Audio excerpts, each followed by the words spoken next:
Twins. When did pretending to be each other stop being just a game? Since we were kids, Mateo and I discovered something very few people ever experience: the power to confuse the world. And I don't mean just looking alike, I mean literally swapping lives for a few hours and watching how no one noticed.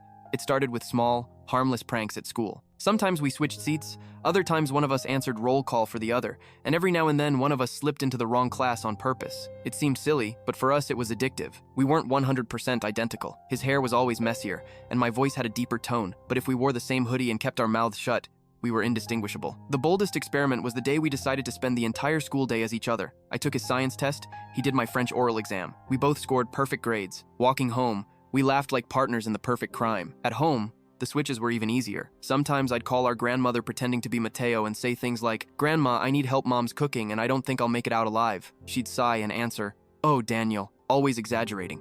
I'd hold back my laughter, imagining Mateo's face when he found out. But the riskiest prank was with his girlfriend. They'd only been dating for a month. One afternoon, while he was in the shower, she came over. I opened the door and she hugged me like normal. I decided not to say a word, just smiled and nodded. She told me about her classes, about how tired she was, even asked what we should eat later. I gave vague answers, careful not to slip. For 15 whole minutes, I played the role, and she never noticed. When Mateo finally came downstairs in a different shirt, she froze. Wait, then who was I just talking to? We burst out laughing. That night, we swore it was our best prank yet. Over time, switching became our private joke. Anytime someone didn't catch on, we'd take advantage. But one afternoon, everything changed. Mateo asked me to cover for him at his part-time job. "Just an hour," he said. "Stack a few boxes, and that's it. Easy enough." I put on his uniform, clipped on his name tag, and started stocking shelves. Honestly, it was kind of relaxing. Then his manager walked over. "Feeling better than yesterday?" he asked. I froze. Yeah, sure. Why?" He gave me a strange look. "You really don't remember what you said?" I scrambled. "Didn't sleep much last night. Guess I'm a little out of it." "What did I say?" He lowered his voice. "You said you were tired of your brother, that you were sick of living in his shadow, that you wished you were an only child." I forced a laugh. I was probably joking. He stared at me but didn't push further.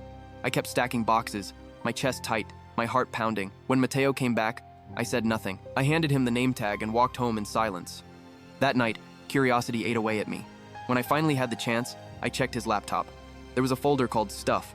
Inside were dozens of photos of us. But every single one with me in it was renamed Fake, Copy, Annoying. My stomach turned. Then I found a draft message that was never sent. It read, "I can't keep pretending.